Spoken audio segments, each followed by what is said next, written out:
ठीक है, फिर आदिकाल से शुरू करते हैं। तो मैं कह रहा था आदिकाल, भक्तिकाल, युक्तिकाल जो भी हम करेंगे एक खाके में करेंगे, उसको एक पूरा ढांचा बना लेंगे, उस हिसाब से चीज़ों को समझेंगे।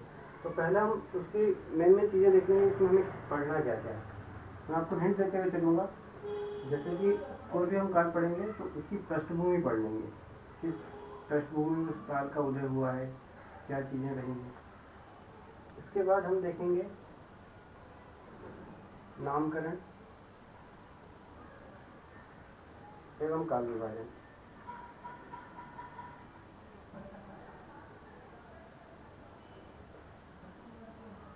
नामकरण पे कोई विवाद है या काल विभाजन पे कोई विवाद है तो उसको समझते हुए चलेंगे। ये तो सभी के अंदर रहेगा। अब आदिकाल के विशेष संदर्भ में जैसे हम चीजें पढ़ेंगे वो आप नोट कर लीजिए।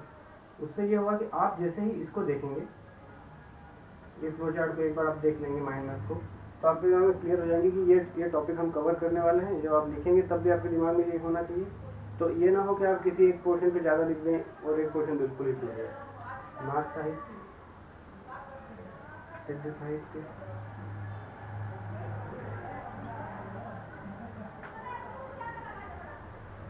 आप आपके अपने सीधे लिखिए। नाथ साहित्य, सिद्ध साहित्य, जैन काव्य,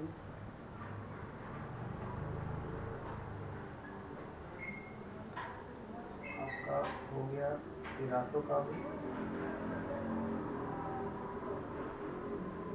या इसको वीर गाथात्मक काव्य भी कह सकते हैं।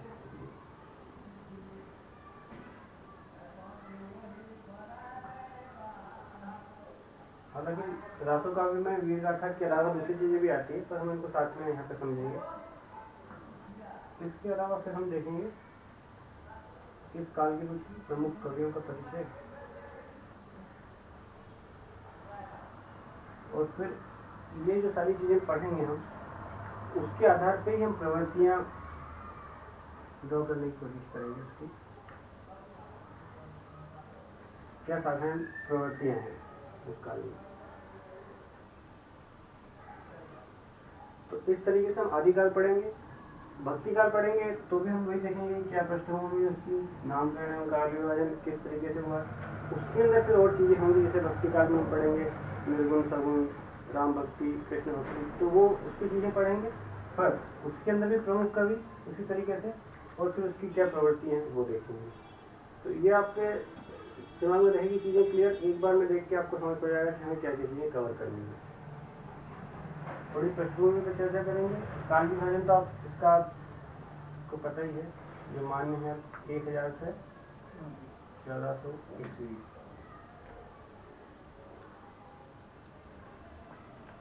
तो इसकी पृष्ठभूमि पर भी चर्चा करते हैं।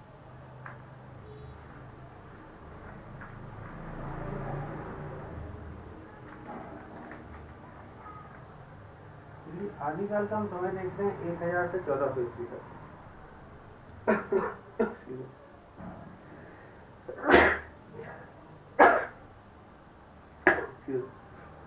आदिकाल का हम समय देखते हैं 1000 से 1400 ईस्वी तक। तो ये वो समय है इतिहास में जब कोई केंद्रीय सत्ता नहीं थी भारत में, अलग अलग छोटे छोटे राज्यों में बटा हुआ था। भारत अलग अलग छोटे छोटे राज्यों में बटा हुआ था। हर्षवर्धन के बाद, हर्षवर्धन तक तो केंद्रीय सत्ता थी, पर उसके बाद कोई केंद्रीय सत्ता नहीं थी। तो क्या थे, राज्य अलग अलग छोटे छोटे भागों में बटे थे। उससे ये हुआ कि युद्ध बढ़ने लगे। तो अगर पृष्ठभूमि को भी हम अगर फ्लो चार्ट के हिसाब से देखें तो एक चीज हम देख सकते हैं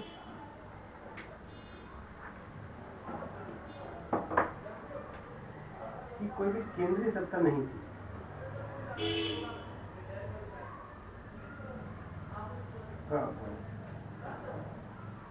इस पृष्ठभूमि में आया, सारी चीजें फिर उसी से ड्रॉ होंगी कि किस तरीके से उस समय का काव्य इन चीजों से प्रभावित होगा, और फिर आखिर में हम जो प्रवृत्तियां देखेंगे तो वो भी इन्हीं से ड्रॉ की जाएगी। इससे ये हुआ कि अलग अलग राज्यों में कवि जो रहते थे आश्रयदाताओं की प्रशंसा में फिर लिखते थे। छोटे छोटे राज्य हैं, कोई केंद्रीय सत्ता नहीं है, युद्ध बढ़ेंगे उसके अंदर, और युद्ध बढ़ेंगे तो युद्ध के ऊपर काव्य लिखे जाएंगे। तो जो कवि थे अपने आश्रयदाताओं आश्चर्य दासों की प्रशंसा में लिखते थे और काव्य का विषय जो होता था, लेकिन एक तो होगा युद्धों का वर्णन या राज्य विस्तार, क्योंकि केंद्र सत्ता का जैसे मतलब कि अभाव है, युद्ध होंगे, राज्य विस्तार होगा। और दूसरा है नारी के लिए युद्ध। आप देखेंगे कि ये वही समय था जब सामंतवादी विचारधाराएं अपने चरम पे थी। सामंतवादी विचार में भूमि का सबसे ज्यादा महत्व है और उसके बाद नारी का महत्व है। तो भूमि के लिए राज्य विस्तार होता था और नारी के लिए भी युद्ध होता था। तो ये उस समय के काव्यों का विषय रहता था। अब आप देखेंगे जब केंद्रीय सत्ता का अभाव रहता है तो जनता के ऊपर, जनता के जो दैनिक जीवन की क्रिया है उनके ऊपर राज्य का ज्यादा प्रभाव नहीं रहता है। उनके ऊपर फिर इस काल में हम देखेंगे कि जो धार्मिक संप्रदाय है, धार्मिक मान्यता है, उनका ज्यादा प्रभाव होता है। तो जो जनता है, जनता के दैनिक कार्यों पर राज्य का प्रभाव नहीं था। और ये धार्मिक मान्यताओं का प्रभाव था।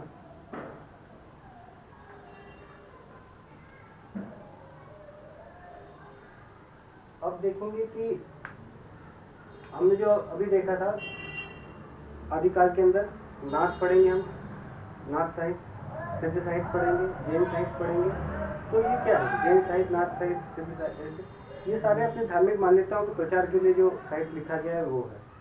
तो यहीं से उसका हम देख सकते हैं कि किस लिए वो ज्यादा प्रभावी रहा उस समय। प्रमाण करना चाहे तो कर दीजिए। तो ये हमें पृष्ठभूमि में चीजें आप समझते चलिए क्या क्या चीजें होगी थी, सारी एक दूसरे से किस तरीके से लिंक है। अब इसके बाद हम देखेंगे कि उस समय भाषा का क्या था, भाषा किस तरीके से थी। तो आप भाषा देखेंगे कि वहां पे संस्कृत का भी प्रयोग हो रहा था, अपभ्रंश का भी प्रयोग हो रहा था, प्राकृत का भी प्रयोग हो रहा था। प्राकृत को आप पहले लिख सकते हैं ताकि आपको उसका सीक्वेंस भी पता है। प्राकृत और अपभ्रंश, ये तीनों भाषाओं का प्रयोग हो रहा था। और अपभ्रंश में आप देखेंगे, क्योंकि हमें हिंदी साहित्य का इतिहास देखना तो हम अपभ्रंश से चीजों को देखेंगे। तो अपभ्रंश भी उस समय पूरी तरीके से पूर्ण अपभ्रंश में नहीं था और ना ही वो हिंदी पूर्ण थी। तो एक तरह से अपभ्रंश और हिंदी मिश्रित भाषा थी। हम उस समय वही देख रहे थे कि ये संक्रमण काल था भाषा का। और जब कालखंड विभाजन में भी हम यही समझने की कोशिश कर रहे थे कि कालखंड का विभाजन किस आधार पर किया जाए। जैसे हमने देखा था कि भाषिक आधार पर करते हैं, तो ये वही काल था जब धीरे धीरे हिंदी अपभ्रंश केंचुओं से बाहर निकल के हिंदी के रूप में आने लगी थी। तो ये वही काल है। तो भाषा भी हम देखेंगे तो अपभ्रंश हिंदी का जो प्रारंभिक स्वरूप है वो दिखेगा, उसमें अपभ्रंश के तत्व भी मिलेंगे। इसी हिसाब से हम अपभ्रंश पढ़ेंगे, अवट पढ़ेंगे, तो हम देखेंगे कि किस तरीके से वही जो विकास क्रम है अपभ्रंश हिंदी में, तो किस तरीके से उसमें परस्वरों का विकास हुआ है और किस तरीके से उसके अंदर नए नए विशेषण जुड़े हैं, संख्यावाचक विशेषण जुड़े हैं। तो वो हम इसके अंदर देखेंगे, वो उदाहरण भी हम देखेंगे और हम उसको हम अलग अलग जो काव्य पढ़ेंगे इस काल का, तो हम समझ जाएंगे कि वो किस तरीके से मिश्रित है, कोई पूर्ण नहीं है। इसके अलावा उस काल में आप देखेंगे कि बहुत ज्यादा यातायात का विकास भी नहीं हुआ था। यातायात का विकास न होने के कारण हमारे साहित्य में क्या प्रभाव पड़ा, उसमें ये हुआ कि जो भाषिक, उसमें विविधता कहीं ज्यादा मिलेगी। जैसे एक जगह पे जो हमने साहित्य लिखा, जो भाषा है वो दूसरी जगह तक पहुंच ही नहीं पाता था, तो उनमें संक्रमण नहीं हो पाता था उस तरीके से कि वो उनमें एक रूपता आ पाए। तो उनमें विविधता काफी ज्यादा रहती थी। मतलब विविधता है मतलब कि क्षेत्रीयता का उसमें ज्यादा दिखेगा। तो मतलब कई तरीके का आपको साहित्य में कई तरीके की भाषाएं मिलेंगी अलग अलग उसके अंदर। तो एक तरह से तो भाषा का संक्रमण यहाँ पे हम देख रहे हैं अपभ्रंश हिंदी का जो है, और दूसरा यातायात का विकास न होने के कारण भाषा में एकरूपता भी नहीं आएगी। तो अलग अलग बोलियां कह सकते हैं, या कई अलग अलग टाइप से साहित्य लिखा गया उसके अंदर भाषाओं में विविधता है, क्षेत्रीय उसके अंदर विविधता मिलेगी आपको। तो एक आप इसके अंदर ये भी लिख सकते हैं यातायात का विकास न होने के कारण हाँ, पृष्ठभूमि में नहीं, भाषा में अलग पॉइंट है। पृष्ठभूमि में अगला पॉइंट आप लिख सकते हैं, यातायात का विकास नहीं हुआ। आपको बस ध्यान देने के ये हो कि आप किस तरीके से तार्किक रूप से उसको बता सकते हैं। वाला आप बोलेंगे कि इससे क्षेत्रीय विविधता है तो क्यों है, तो उसका कारण आपके पास होना चाहिए। यातायात का विकास नहीं हुआ था तो आपकी भाषा में लिखिए भाषागत विविधता, भाषागत विविधता है, भाषागत विविधता या फिर क्षेत्रीय विशेषताएं हैं, क्षेत्रीय विविधता है।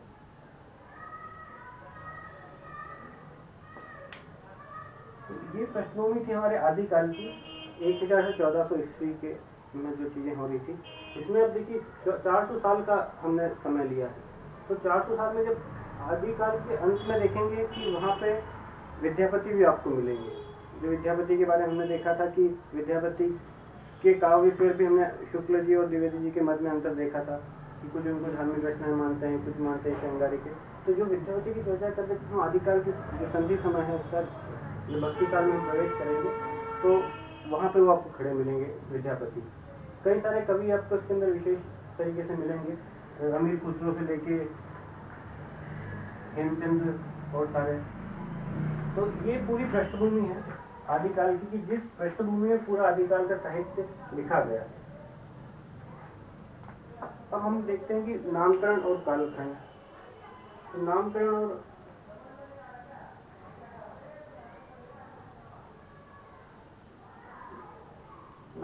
कालखंड पर हम पर्याप्त चर्चा कर चुके हैं इसको, तो आप एक बार फिर से उसको रिवाइज कर सकते हैं।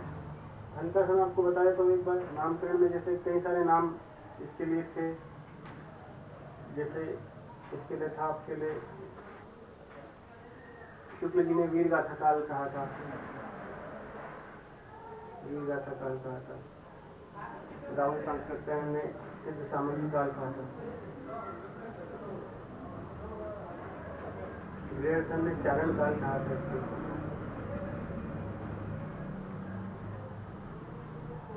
महावीर प्रसाद द्विवेदी जी ने बीज प्लवन काल कहा था। इस तरीके से और भी कई नाम थे और द्विवेदी जी ने मतलब अजय प्रसाद द्विवेदी जी ने आदिकाल कहा था। तो जो नामकरण का विवाद है उसका हम पर्याप्त चर्चा कर चुके हैं। ध्यान रखिएगा चीजें कि जब आप आदिकाल के लिए लिखेंगे तब भी स्पेसिफिकली इस चीज को मेंशन करेंगे और थोड़ा सा आपको डिटेल में नोट्स में और भी चीजें मिल जाएंगी कि किस किस नाम के पीछे क्या तर्क है, वो हम वैसे डिस्कस कर चुके हैं। कालखंड विभाजन में नामकरण में फिर हमने ये भी देखा था कि आदिकाल क्यों कहा गया है, क्योंकि अभी हम जैसे देख रहे थे कि इसके अंदर हमने देखा था कि सिद्ध भी है, नाद भी है, वीर गाथा भी है। तो शुक्ल जी ने वीर गाथा का नाम ले दिया था। तो हमने ये उसका इस तरीके से उसको विरोध किया था कि वीर गाथा केंद्रीय प्रवृत्ति नहीं है और इसके अंदर कई तरीके का साहित्य लिखा गया है, क्योंकि तो इसको प्रवृत्ति मूलक नाम न होकर इसका निर्विशेष नाम होना चाहिए। तो फिर वो हम आगे चल के इसकी जो प्रवृत्तियां देखेंगे, जो पृष्ठभूमि अभी हमने देखी उसके आधार पर हम समझ सकते हैं कि इसमें कई सारी अलग अलग प्रवृत्तियां थी। तो इसलिए एक प्रवृत्ति के ऊपर नाम न रखते हुए इसको फिर आदिकाल कहा गया। कालखंड में भी हमने देखा था कि किस तरीके से इसका विभाजन किया जाए। तो थोड़ा सा इन्होंने शुक्ल जी का विभाजन इस तरीके से था कि उनका संवत के आधार पर था, उसके अंदर फिर भक्ति काल की सीमा को लेकर भी समस्या थी कुछ। इसके अलावा कालखंड वाली चीजें हम समझ चुके हैं कि किस तरीके से उसको फाइनल हमने 1000 से 1400 ईस्वी मान लिया गया है। ये आपको हिंट अभी बताऊं कि जब आप आदिकाल लिखेंगे तब इन चीजों का आप ध्यान रखेंगे। बाकी चीजों का मैं आपको थोड़ा परिचय देकर आगे बढ़ूंगा। कुछ डिटेल में आप उसमें नोट्स में भी देख सकते हैं, चीजों को समझने वाले स्तर पर मैं आपको बता दूंगा। इसके अंदर हमने तीसरी चीज देखी थी सिद्ध काव्य या सिद्ध साहित्य। हाँ, वो भी पढ़ेंगे। पहले हमने नाथ सीखा था,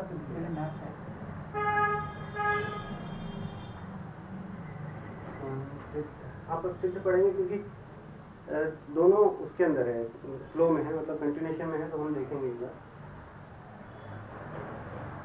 पहले सिद्ध था फिर उसके बाद नाथ आया था। वहाँ पे हो सकता है लिखने में पहले नाथ लिख दिया हो। सिद्ध काव्य, सिद्ध साहित्य सिद्धों द्वारा अपनी धार्मिक मान्यता के प्रचार के लिए लिखा गया काव्य। पर सिद्ध क्या है? सिद्ध बौद्ध धर्म की जो वज्रायन शाखा है उससे संबंधित है। बौद्ध धर्म की वज्रायन शाखा जो तंत्र मंत्र पे आधारित है, तो उसके प्रचार के लिए उसी से संबंधित ये सिद्ध संप्रदाय है। तो सिद्ध संप्रदाय अधिकांश आप देखेंगे तो ये प्रवृत्ति मूलक रहता है। जैसे मांस, मदिरा और इस तरीके से जो पंचमाकार हैं उनके ऊपर ज़्यादा जोर देता है। तो उनके काव्यों मतलब उनकी धार्मिक मान्यताओं के प्रचार के लिए ये लिखा था। इसमें आप कई सारी चीज़ें देखेंगे। इसमें एक संध्या भाषा भी होती है। संध्या भाषा आपको मिलेगा नोट में। संध्या भाषा मतलब इसके अंदर वही संक्रमण जैसी चीज़ें मिलेंगी भाषा के अंदर। और इनकी भाषा में वैसे तो मूलतः ये साहित्यकार नहीं थे, अपनी धार्मिक मान्यताओं के प्रचार के लिए लिखा था इन्होंने। तो वो चीज़ें भी आपको दिखेगी कि शिल्पगत उतनी सुगढ़ता नहीं मिलेगी। उसके बाद भी आप देखेंगे कि इनकी शिल्प में कुछ कुछ नए छंदों का इन्होंने प्रयोग किया है। तो ये है सिद्ध साहित्य के बारे में। इनके प्रमुख कवि हैं सरहप्पा, जो हमने कल चर्चा करी थी जब हम आरंभ का विवाद देख रहे थे। तो हमने कहा था कि कुछ विचारक, कुछ इतिहासकार सरहप्पा को पहला कवि मानते हैं।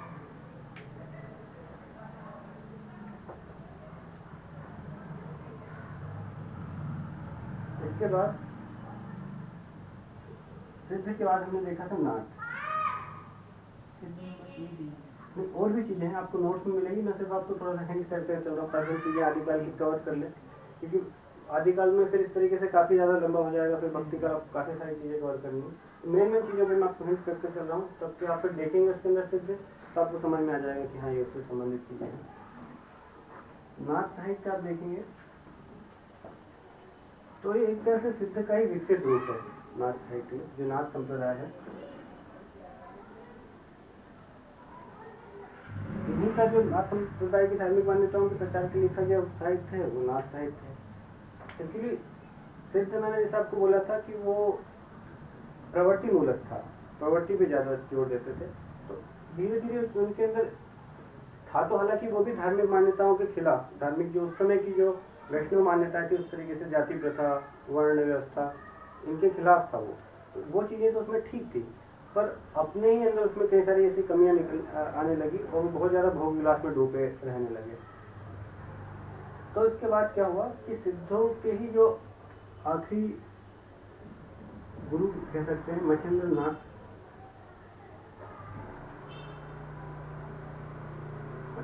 भी कह सकते हैं, मच्छिंद्र नाथ भी कह सकते हैं।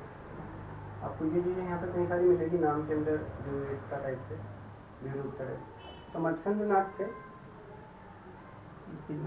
हाँ ये सिद्धों के थे। तो ये मतलब बहुत ज्यादा भोग विलास में डूबने लगे। इसके बाद ये हुआ कि इनके जो शिष्य थे गोरखनाथ या गोरक्षनाथ भी आपको कहीं पे मिलेगा, कहीं का गोरखनाथ मिलेगा, कहीं पे गोरक्षनाथ मिलेगा।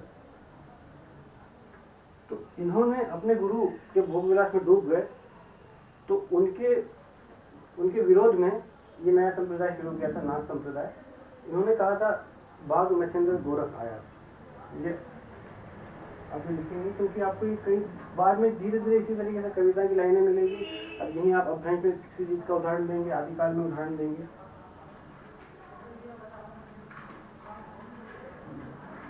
गोरख सॉरी भाग में जाग मच्छिंद्र जगा रहे हम लोग, जाग मच्छिंद्र गोरख आया। वही क्यों उनका नाम मच्छिंद्र है, पर मच्छिंद्र भी कहेंगे। गोरख को भी आप कहीं पे गोरक्ष देखेंगे, कहीं पे गोरख देखेंगे।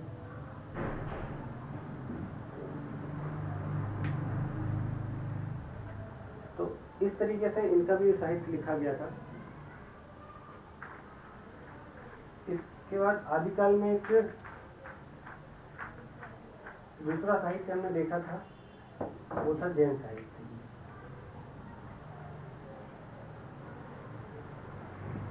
जैन साहित्य भी मूलतः वही था, अपनी धार्मिक मान्यताओं के प्रचार प्रसार के लिए लिखा गया था। जैन साहित्य वही जो अहिंसा और इन चीजों को बढ़ावा देने के लिए वर्ण व्यवस्था का विरोध, उस पर जो आधारित था, वो जैन साहित्य था अपनी धार्मिक मान्यताओं के प्रचार के लिए। हाँ, उसके अंदर सॉरी, आपको नाथ वाले में आप उसमें लिख सकते हैं प्रमुख कवि मचेंद्र नाथ। प्रमुख कवि नाथ साहित्य, सॉरी गोरखनाथ जी, गुरु भी थे इनके नाथ साहित्य। हाँ, क्योंकि मेनली तो वो गुरु ही थे। साहित्य तो उन्होंने धार्मिक मान्यता के प्रचार के लिए जो लिखा उसी को साहित्य कह दिया गया है। तो उसके अंदर हमने देखा था सरप्पा थे, और इसके अंदर हम देखेंगे प्रमुख कवि गोरखनाथ। तो जैन साहित्य में भी इस तरीके से कुछ कवि आप देख सकते हैं। प्रमुख कवि हेमचंद्र थे, स्वयंभू थे, इसके अलावा आपके पुष्पदंत थे,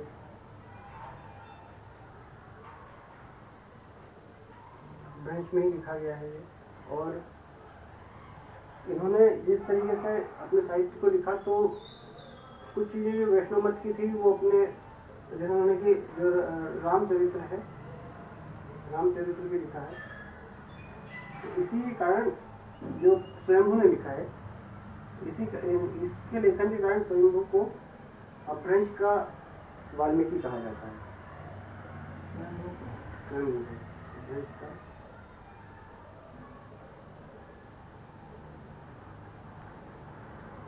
अपभ्रंश का वाल्मीकि कहा जाता है।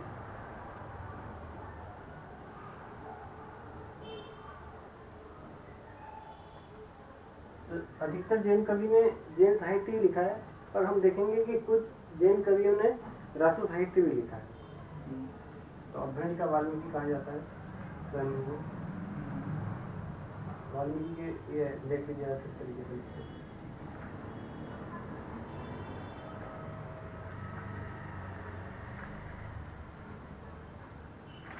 आदिकाल में फिर हमने सिद्ध देखा, अभी नाथ देखा, जैन देखा।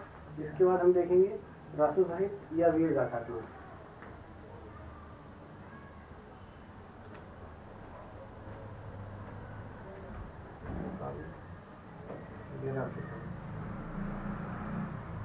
मैंने ऑब्जेक्ट लगा के लिखा है, पर ऐसा नहीं है कि रासो का वीर गाथात्मक ही है, सिर्फ हम समझने के लिए यहाँ पे देख रहे हैं चीजें।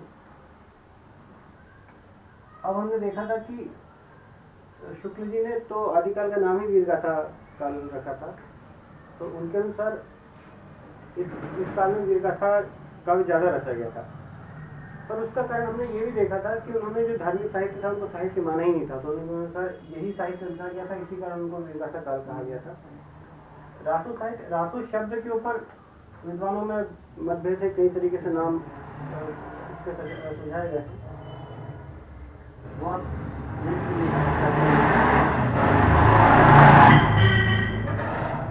पर रासो साहित्य में मूलतः 3 तरीके के साहित्य लिखे गए हैं। वीर गाथा, श्रृंगार और उपदेशात्मक।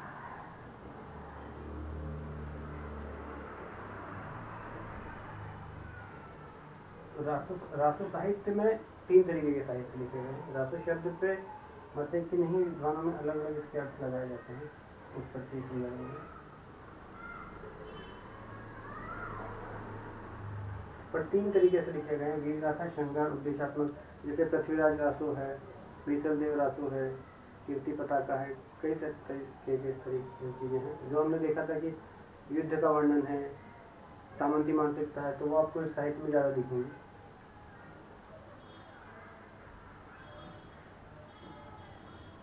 तो इस तरीके से 4 तरीके के काव्य हमने देखे इसके अंदर, नाथ सिद्ध, नाथ जैन वाला, और वीर गाथात्मक, और रासो। रासो में मैंने आपको बताया कि वीर गाथा उसी का एक पार्ट है, इसमें श्रृंगार और उपदेशात्मक भी लिखे गए हैं। और रासो साहित्य में जैन कवियों ने भी रासो साहित्य रचा गया है, कुछ जैन कवि जिन्होंने लिखा है। तो ये चीजें हैं। इसके अलावा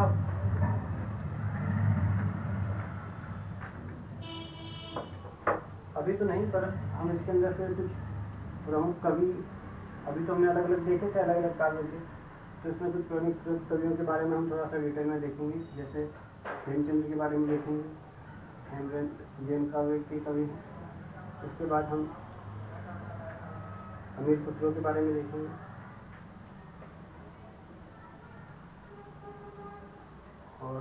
उसके अलावा हम विद्यापति के बारे में देखेंगे।